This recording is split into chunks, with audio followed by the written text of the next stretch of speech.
नमस्कार, first India news देख रहे हैं आप और आपके साथ हूं मैं खुशबू मिश्रा। वक्त राजस्थान 10 बजे का है। चलिए शुरुआत करते हैं संभागवार बड़ी खबरों का सिलसिला। सबसे पहले बात जयपुर संभाग की बड़ी खबर बता रहे हैं हमारे सहयोगी आशीष दुबे। राजस्थान हाउसिंग बोर्ड में जल्द नई भर्तियां होंगी। ये फैसला राजस्थान हाउसिंग बोर्ड की संचालक मंडल की बैठक में लिया गया। इस बैठक में बोर्ड के अध्यक्ष भास्कर सावंत, बोर्ड कमिश्नर पवन अरोड़ा मौजूद रहे। इस दौरान कई अहम फैसलों पर मोहर लगी। राजस्थान हाउसिंग बोर्ड मुख्यमंत्री अशोक गहलोत के मैंडेट को लागू करने में जुटा हुआ है। यही कारण है कि हाउसिंग बोर्ड नित नए कीर्तिमान स्थापित कर रहा है। हाउसिंग बोर्ड मुख्यालय में संचालक मंडल की 244वीं बैठक में कई महत्वपूर्ण फैसले लिए गए। बैठक में सबसे अहम फैसला लिया गया कि बोर्ड में नई भर्तियां होंगी। हाउसिंग बोर्ड में जल्द ही अलग अलग पदों के लिए 573 पदों पर भर्तियां की जाएंगी। Housing board commissioner Pawan Arora ने बताया कि बोर्ड में पिछले काफी समय से विभिन्न संवर्गों में कार्मिकों की काफी कमी है। हर महीने अधिकारियों और कर्मचारियों की सेवानिवृत्त होने के कारण कार्मिकों की कमी का संकट और गहराता जा रहा है। इसे ध्यान में रखते हुए बोर्ड के काम को सुचारू रूप से संचालित करने के लिए विभिन्न संवर्गों के लिए जल्द ही 573 रिक्त पदों पर भर्तियां की जाएंगी।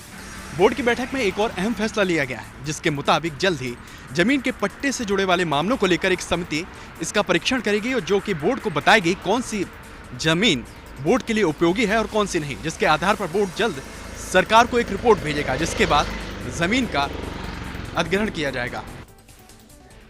आगे बढ़ते हैं, बात जोधपुर संभाग की करते हैं, जहां की बड़ी खबर बता रहे हैं हमारे सहयोगी राजीव गौड़। लगता है संजीवनी क्रेडिट कोऑपरेटिव सोसाइटी से जुड़ा मामला केंद्रीय मंत्री गजेंद्र सिंह शेखावत का पीछा ही नहीं छोड़ना चाह रहा। राजस्थान उच्च न्यायालय में संजीवनी पीड़ित संघ की ओर से अध्यक्ष शांति स्वरूप ने जिस तरीके से याचिका पेश करके राजस्थान उच्च न्यायालय से इस पूरे मामले में सीबीआई और ईडी की जांच कराने की मांग की है, तो वहीं जिस तरीके से राजस्थान उच्च न्यायालय के अधिवक्ता अमित कुमार पुरोहित और मधुसूदन पुरोहित ने संजीवनी पीड़ित संघ की ओर से जो याचिका दायर की, उसमें 3 जनवरी को सुनवाई होनी है। राजस्थान उच्च न्यायालय के न्यायाधिपति विजय कुमार बिश्नोई ने केंद्रीय मंत्री गजेंद्र सिंह शेखावत और उनकी पत्नी नोनत कंवर के अलावा 17 अन्य पदाधिकारियों को नोटिस जारी किए हैं। यह पूरा मामला लंबे समय से सुर्खियों में रहा है, मगर जिस तरीके से कहा जाता रहा है कि गजेंद्र सिंह शेखावत इस पूरे मामले में विक्रम सिंह के पार्टनर है, जो कि विक्रम सिंह एमडी इसके हैं। अब उस मामले में देखने की बात ये होगी कि सुनवाई के दौरान क्या सच बाहर आते हैं। अब कोई कनेक्शन गजेंद्र सिंह शेखावत का इस संजीवनी क्रेडिट कोऑपरेटिव सोसाइटी से है या नहीं, ये जो मांग की गई है ये कितनी वाजिब है, ये सब तो अदालत के दायरे में आता है। लेकिन कुल मिलाकर के एक बार फिर से जब ये मामला सुर्खियों में आ गया तो 3 जनवरी को देखने वाली बात होगी कि आखिर होता क्या है। आगे बढ़ते हैं, बात कोटा संभाग की करते हैं, जहां की बड़ी खबर बता रहे हैं हमारे सहयोगी भंवर एस चारण। अपने गृहनगर कोटा को लेकर नगरीय विकास मंत्री शांति धारीवाल का बड़ा बयान। कहा, हम कोटा को तब्दील करने जा रहे हैं ऐसे सुंदर, विकसित और खूबसूरत शहर में, जहां शहर के स्टेशन से लेकर अनंतपुरा तक के करीब 15 से 20 किलोमीटर तक के कोर एरिया में न सिर्फ सुगम यातायात जोन होगा, बल्कि इस पूरे रास्ते में केवल कोटरी चौराहे को छोड़कर एक भी जगह पर लाल बत्ती भी नहीं होगी। साथ ही कोटा शहर में जितने भी चौराहे हैं वो सभी भव्य और आकर्षक रूप ले रहे हैं। धारीवाल ने दौरे के दौरान स्टेशन लाइब्रेरी से लेकर के जेकेलॉन और एमबीएस अस्पतालों में बन रहे ओपीडी ब्लॉक और अंटागढ़ तक कई प्रोजेक्ट्स का जायजा लिया और बाद में वो पहुंचे अपने dream project Chambal heritage riverfront का जायजा लेने।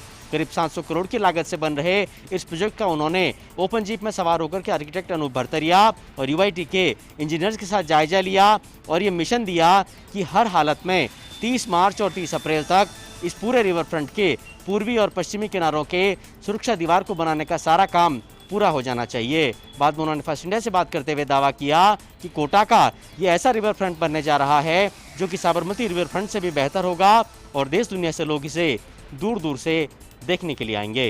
दौरा और निरीक्षण के बाद में सिविल लाइंस स्थित अपने आवास पर यूडीएच मंत्री ने जनसुनवाई भी की, जिसमें दर्जनों की तादाद में परिवादी अपने सार्वजनिक और व्यक्तिगत जनअभाव अभियोग लेकर के यूडीएच मंत्री के सामने पहुंचे। कुल मिलाकर के जनसुनवाई में 150 के करीब परिवार सूचीबद्ध हुए, जिनमें से कई प्रकरणों का यूडीएच मंत्री ने अधिकारियों को मौके से ही फोन करके निस्तारण करने का भी प्रयास किया।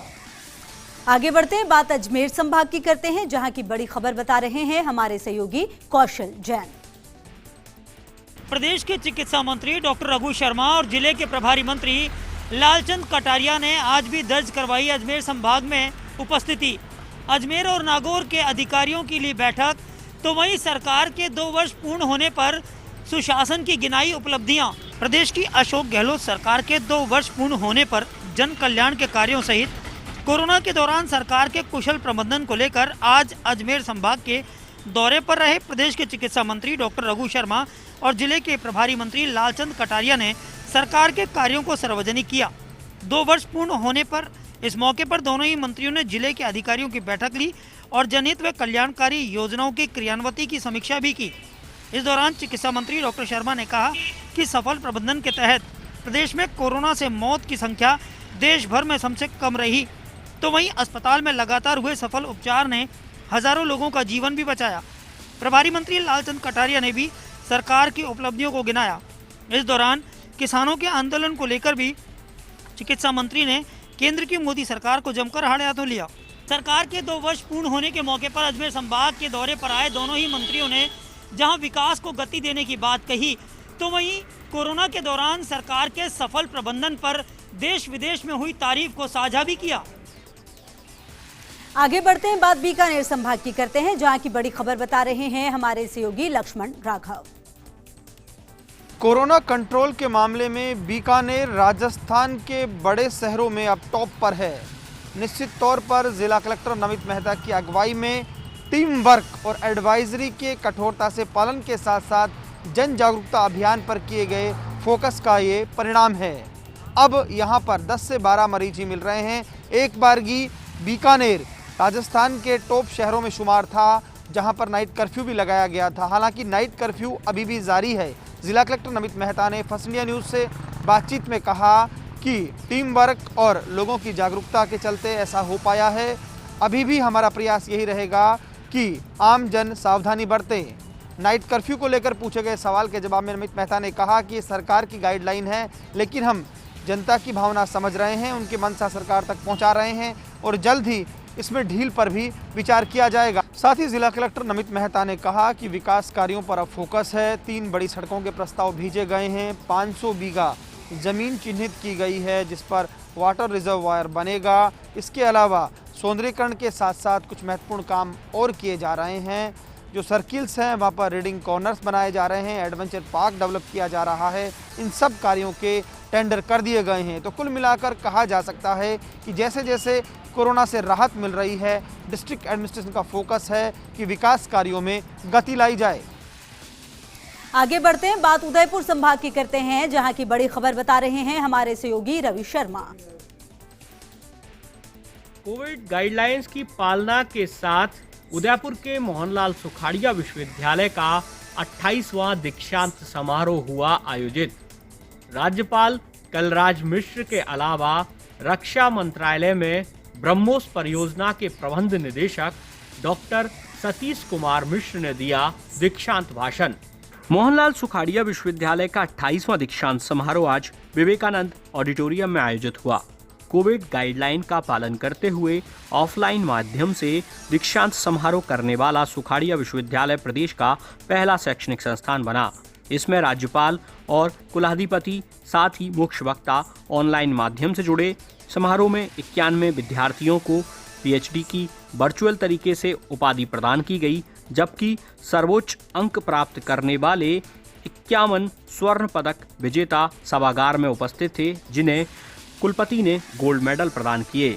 विश्वविद्यालय के 28वें दीक्षांत समारोह में 51 विद्यार्थियों को गोल्ड मेडल ऑफलाइन अंदाज में प्रदान किए गए, तो वहीं 91 पीएचडी डिग्रीधारियों को ऑनलाइन तरीके से डिग्रियां दी गईं।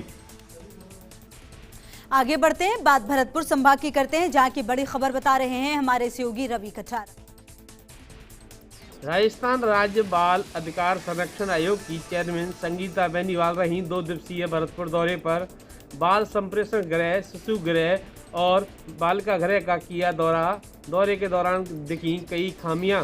राजस्थान राज्य बाल अधिकार संरक्षण आयोग की चेयरमैन संगीता बेनीवाल ने सर्किट हाउस में जन सुनवाई की, जिसके बाद थानों और अस्पतालों का भी निरीक्षण किया। जिला कलेक्ट्रेट में आयोजित की गई जिला स्तरीय अधिकारियों के साथ बैठक में लैंगिक अपराधों से बालकों का संरक्षण अधिनियम 2012, शिक्षा का अधिकार अधिनियम 2009, नवीन किशोर न्याय अधिनियम के जिले में प्रभावी क्रियान्वयन तथा जिले के आंगनवाड़ी केंद्रों में बच्चों के पोषण की स्थिति व बाल श्रम उन्मूलन के लिए किए जा रहे प्रयासों की समीक्षा की। राज्य बाल अधिकार संरक्षण आयोग की अध्यक्ष ने बाल संप्रेषण गृह के निरीक्षण के दौरान सामने आई अव्यवस्थाओं को दूर कर 15 दिवस में काउंसलर की नियुक्ति सहित अन्य व्यवस्थाओं को सुधारने के निर्देश समाज कल्याण विभाग के उप निदेशक को दिए। संगीता बेनीवाल द्वारा ली गई जिला कलेक्ट्रेट में जिला समीक्षा बैठक में जिला कलेक्टर नथमर डिटेल, एसपी अमनदीप कपूर सहित कई अधिकारी मौजूद रहे।